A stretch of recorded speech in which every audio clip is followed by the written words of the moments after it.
Ողջույն։ Այսօր մենք սուզվելու ենք մի թեմայի մեջ, որը լի է հակասություններով եւ որի շուրջ դուք մեզ խնդրել եք մի փոքր պարզաբանում մտցնել։ Խոսքը արմավենու յուղի մասին է։ Փաստը սա է. այն աշխարհում ամենաշատ սպառվող բուսական յուղն է, բայց միևնույն ժամանակ երևի թե ամենավատ համբավն ունի։ Ինչպես է ստացվում, որ մի բան լինի եւ այդքան տարածված, եւ այդքան քննադատված։ Ձեր տրամադրած աղբյուրները երկու բևեռ են ներկայացնում։ Մեկը գիտական հոդված է, որը զգուշացնում է լուրջ ռիսկերի մասին, մյուսը վերլուծություն, որը կասկածի տակ է դնում այդ մտահոգությունների մեծ մասը։ Եկեք միասին փորձենք հասկանալ ի վերջո ինչ է թաքնված այստեղ։ Նախքան հենց արմավենու յուղին անդրադառնալը կարծում եմ արժե մի պահ հասկանալ ինչ է ընդհանրապես յուղը։ Ձեր աղբյուրներից մեկը շատ հաջող նմանություն է բերում 8 հոտնուկի։ Պատկերացրեք, ցանկացած յուղի մոլեկուլը 8 հոտնուկ է։ Դրա գլուխը գլիցերինն է, իսկ շոշափուկները 3 ճարպաթթուներ։ Գիտական լեզվով դրան ասում են տրիգլիցերիդ։ Հետաքրքիր է, այսինքն եթե բոլոր յուղերի գլուխը նույնն է, ապա ամբողջ տարբերությունը, ամբողջ պատմությունը այդ շոշափուկների, ճարպաթթուների մեջ է, այնպես է։ Ճիշտ այդպես։ Եվ այդ ճարպաթթուները լինում են երկու հիմնական տեսակի՝ հագեցած եւ չհագեցած։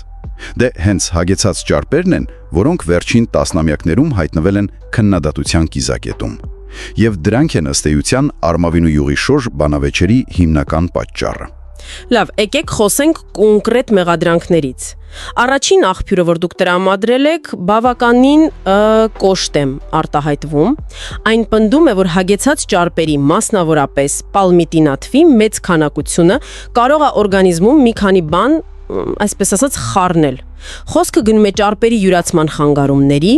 վատ խոլեստերինի բարձրացման, լիարդի ճարպակալման, նույնիսկ դիաբետի ռիսկի մասին։ Այո, եւ թվերն այստեղ շատ խոսուն են։ Ըստ նույն աղբյուրի աղյուսակների, արմավենու յուղը պարունակում է մոտ 40-ից 47% պալմիտինաթթու։ Սա բավականին բարձր ցուցանիշ է։ Ահա, այստեղ է, որ ինձ մոտ մի հարց է առաջանում։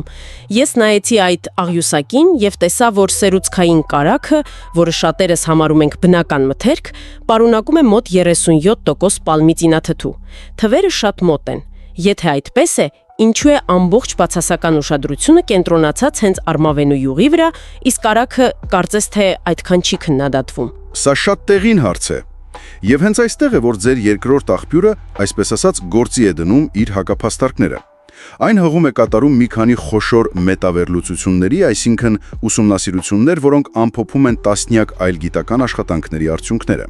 Օրինակ, Վանգի, Ֆատորեի եւ այլոց կատարած վերլուծությունները ցույց են տվել, որ ուղիղ անհերքելի կապ արմավենու յուղի օգտագործման եւ սրտանոթային հիվանդությունների միջև ըստ էության չկա։ Մի րոպե։ Այսինքն տասնամյակներ շարունակ մեզ ասում էին, որ հագեցած ճարպը վնասակար է վերջ,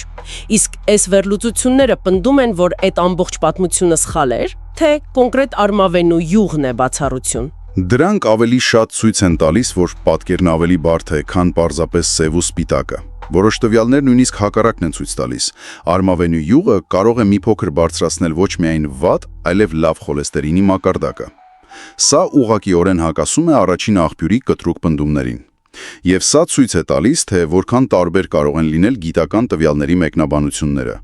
Առողջության վրա ազդեցության հարցում փաստորեն գիտական համաձայնություն չկա։ Լավ, այսինքն զուտ առողջապահական տեսանկյունից պատկերը մշուշոտ է, բայց ձեր առաջին աղբյուրը պնդում է, որ մենք այնքան ենք կենտրոնացել յուղի քիմիայի վրա, որ բաց ենք թողնում մի շատ ավելի մեծ ու այսպես ասած կեղտոտ խնդիր, թե ինչպես է այն իրականում արտադրվում եւ տեղափոխվում։ Այո, եւ այստեղ խնդիրները մի քանիսն են։ Նախ արտադրության ավելի քան 80%-ը կենտրոնացած է երկու երկրում՝ Մալազիայում եւ Ինդոնեզիայում։ Աղբյուրը նկարագրում է, որ այնտեղ յուղի սկզբնական մշակումը հաճախ կատարվում է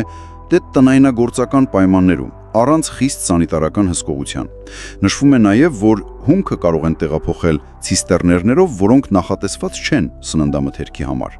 ինչը ռիսկ է ստեղծում, որ տեխնիկական նշանակության յուղը կարող է խառնվել սննդայինին։ Սա լուրջ է հնչում, բայց կարծես թե կա մի ռիսկ, որն ավելի վտանգավոր է, եւ կապված է հենց արմավենու պտղի բնույթի հետ։ Այո, եւ դա գլիցիդոլն է։ Սրանք քաղցկեղածի նյութեր են, որոնք առաջանում են, երբ յուղը մշակում են 200 աստիճան Ցելսիուսից բարձր ջերմաստիճանում ռաֆինացնելիս։ Խնդիրն այն է, որ երբ արմավենու պտուղը հասունանում է, դրա մեջ ակտիվանում են ֆերմենտներ։ Սրանք սկսում են քայքայել յուղի կայուն մոլեկուլները, տրիգլիցերիդները, եւ դրանց մի մասը դարձնում են մոնո եւ դիգլիցերիդներ։ Հենց այս նյութերն են, որ բարձր ջերմաստիճանում վերածվում են վտանգավոր գլիցիդոլի։ Սպասեք, սա շատ կարևոր նրբություն է։ Այսինքն, խնդիրը ոչ թե ինչ-որ քիմիկատ է, որն ավելացնում են մշակման ընթացքում, այլ հենց պտուղն ինքն է, կարծես ժամացույցով ռումբ լինի։ Հենց հասունանում է, սկսում է արտադրել քաղցկեղածի նյութի հումքը։ Սա սկզբունքորեն այլ տեսակի ռիսկ է, քան օրինակ պեստիցիդները։ Բացարձակապես։ Եվ քանի որ արմավենու յուղը ստանում են պտղի հյութալի մասից, ի տարբերություն օրինակ արևածաղկի կամ սոյայի, որոնք ստանում են սերմերից, այն ի սկզբանե շատ ավելի հարուստ է այս նախանյութերով։ Այսինքն ռիսկն ի սկզբանե ավելի բարձր է։ Լավ, պատկերը գնալով բարդանում է։ Ունենք խառը տվյալներ առողջության մասին, կասկածելի արտադրական պայմաններ եւ քաղցկեղածի նյութի առաջացման պոտենցիալ ռիսկ, այստեղից էլ ծագում է գլխավոր հարցը. եթե այս յուղը այդքան խնդրահարույց է, ինչու է այն բառացիորել ամեն ինչի մեջ, սկսած թխված քաբելիտից մինչև շոկոլադ ու պաղպաղակ։ Պատասխանը, ինչպես հաճախ լինում է, տնտեսության մեջ է։ Ձեր աղբյուրները նշում են երկու հսկայական անհերքելի առավելություն։ Առաջինը գինն է։ Արմավենին անհավանական բերքատու է։ 1 հեկտարից կարելի է ստանալ մինչև 4.4 տոննա յուղ։ Օհ, մի րոպե, 4.4 տոննա,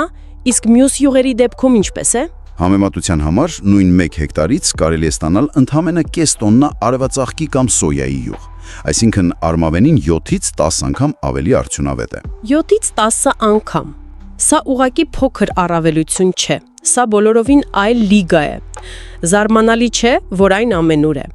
Այս թիվը միանգամից բացատրում է, թե ինչու են ֆերմերներն ու սննդի արտադրողները ընտրում հենց այն անգամ մյուս հակասություններից։ Ճիշտ եք, եւ երկրորդ առավելությունը տեխնոլոգիական է։ Արմավենու յուղը սենյակային ջերմաստիճանում բնականից կիսապինդ է։ Սա թույլ է տալիս արտադրողներին խուսափել հիդրոգենացման գործընթացից։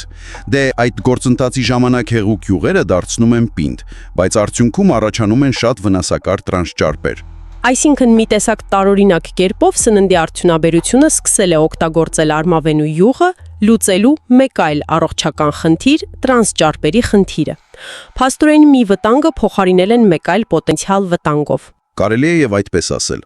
Այն տեխնոլոգիական խնդիր է լուծում առանց տրանսճարպես ստեղծելու եւ միևնույն ժամանակ կտրուկ իջեցնում է արտադրանքի ինքնարժեքը։ Այս երկու գործոնների համադրությունը այն դարձրել է գրեթե անփոխարինելի։ Բայց այս անփոխարինելիությունը ունի նաև ստվերային կողմ։ Ձեր առաջին աղբյուրը պնդում է, որ սա ոչ միայն առողջության, այլև համակարգային տնտեսական խնդիր է։ Այո, այնտեղ ասվում է, որ արմավենու յուղի համաշխարհային գերիշխանությունը ուղղակիորեն սպանում է տեղական արտադրողներին։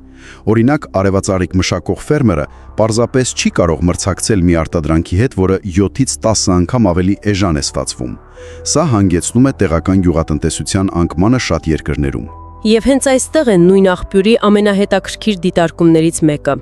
Այնտեղ ասվում է, որ այն պայքարը, որ մենք տեսնում ենք արմավենու յուղի դեմ քատնամթերքի ոլորտում, մեծ հաշվով ցուցադրական է։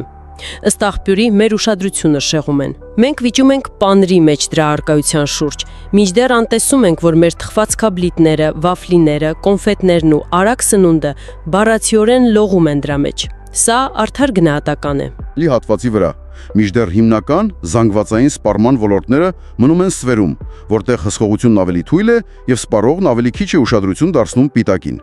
Սա ցույց է տալիս, որ խնդիրը շատ ավելի բազմաշերտ է, քան պարզ վնասակար է, թե օգտակար հարցը։ Եվ այսպես այս բոլոր տվյալներն ուսումնասիրելուց հետո մնում է մի հարց, որը դուրս է գալիս սովորական ուտել թե չուտելու շրջանակից եւ որն ուղում ենք ձեզ։ Երբ մի արտադրանք միաժամանակ եւ տնտեսապես գրեթե անփոխարինելի է գլոբալ սննդի համակարգի համար եւ պարունակում է բազմաթիվ ռիսկեր, սկսած առողջությունից մինչեւ արտադրության որակ ու էկոլոգիա, ինչպես պետք է սովորական սպառողը կողմնորոշվի այս հակասական տեղեկատվության մեջ։ Եվ թերևս ամենակարևորը, ինչ է մեզ պատմում այս մեկ արտադրանքի համաշխարհային գերիշխանությունը մեր գլոբալ սննդի համակարգի իրական ոչ թե հռչակագրային առաջնահերթությունների մասին, արդյոք դրանք գինն ու հարմարավետությունն են, թե որակն ու թափանցիկությունն է։